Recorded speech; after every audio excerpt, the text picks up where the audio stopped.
All right, here's the solution to 8.2, number 31. So in this case, we are asked to find the volume of y equals sine of x, the first arch, and y equals 0, and to rotate this is a problem it from 8.1, around number 22, where you're given the integral and you need to match So as always, what we the, would first start what out the with figure a would be. sketch. Something to keep in Here's mind as I put a sine. We note know up it's a here, period of 2 we pi. pretty much So looked the mostly first at arch, which is either what half we are circles asked or to rotate, hemispheres, depending if we were goes finding area or from volume, 0 to pi. and So just the triangles yellow and region cones, right again, here. depending if we were finding area Here we're or asked to volume. rotate it around the line Between y equals deciding x. between those shapes, So in essentially this what case, we I can see did that my when we were finding rotation, volume, all of our my cross axis of sections were rotation is in circles. fact So they would one of the all have bounds of some the form region. of So I'm going pi to get a r solid squared. circular The question cross-section. is, what would your My relationship look cross-sections like are for the perpendicular to the radius? If our cross-section was an isosceles triangle, we would use proportions to find the radius. So I'm integrating that would make your these little expression in the circular integral look discs, like a linear cylinders expression that are going to have For area example, pi 2x r or squared, 3x, and then then the whole thickness is thing would be dx. squared I'm because going your from 0 to radius pi in a because I want the triangle first arch. was moving So proportionally that's along going a to be line. 0 to pi. For these ones as well, you could draw the coordinate plane and probably and the sketch radius the in this graph case is going from that you're the actually finding the volume of to to the figure curve out the sine answer. of x. However, So if your that's a distance of cross-section sine is of a x, half so circle r as in squared a would be sine squared hemisphere, of x dx. then when we tried to find At the this radius point, of you the can integrate by cross-section, parts or what we using ended a up doing was table. sketching inside a And when we right integrate from triangle, 0 to pi, since the hypotenuse would always be the sine radius squared of the of x sphere or the dx. hemisphere that was given, And then we again, would use the either way is Pythagorean fine. theorem. So if you look So on your the expression table, for or you your can r do by squared in your parts, cross-sections you get would that look the something like the antiderivative here, Pythagorean theorem.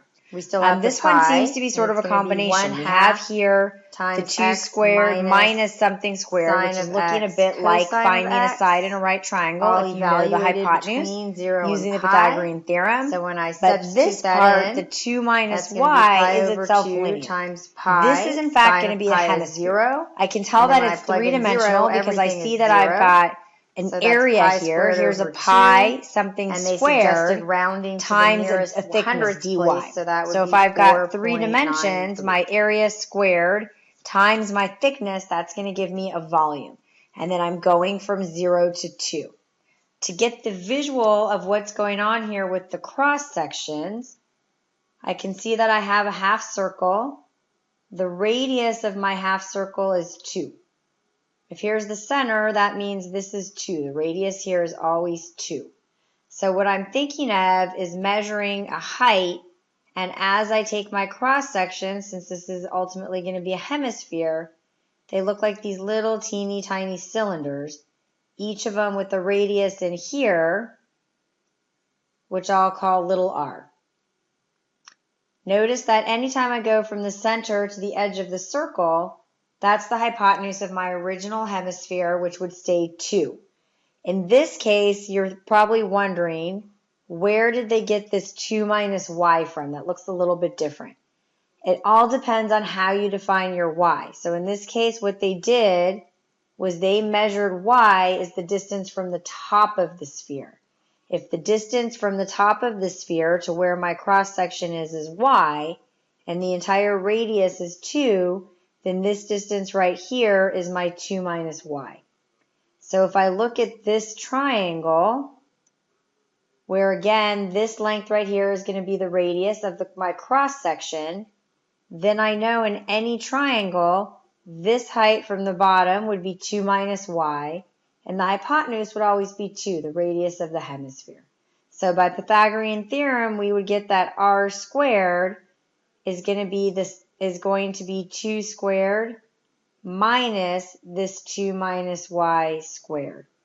So that would give me this expression, right? Here's my r squared right here. That matches up with this expression right here in purple. So now I can see I have pi r squared times my thickness dy. So I'm stacking up these circles right here, these little mini cylinders, all the way up and down my hemisphere. So in this case, my final answer would be a hemisphere, half of a sphere. I know it's half because I'm only going from 0 to 2. So that would be 0 to 2. If it were an entire sphere, I would have to go all the way from -2 to 2. I would need the bottom half. So this is going to be a hemisphere of radius 2, and that would be your final answer.